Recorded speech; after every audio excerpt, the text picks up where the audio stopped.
Very, very important in dental sleep medicine that when doing a case presentation, you have models available to show people what they can expect in treatment.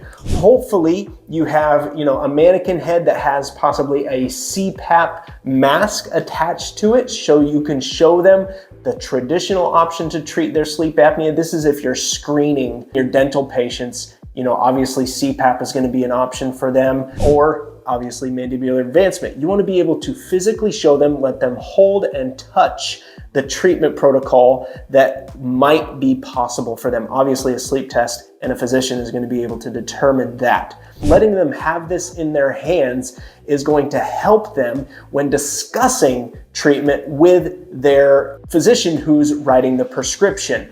If you can send them off to their primary care and they have already learned about mandibular advancement, they've touched it, they've held it, they are confident this is what they want to do, the patient is going to be more convincing with their primary care or pulmonologist, cardiologist, whoever it is that's going to be writing the prescription. So definitely get your hands on some models of mandibular advancement devices so that you can let the patients touch, hold, and do the convincing themselves with their physician.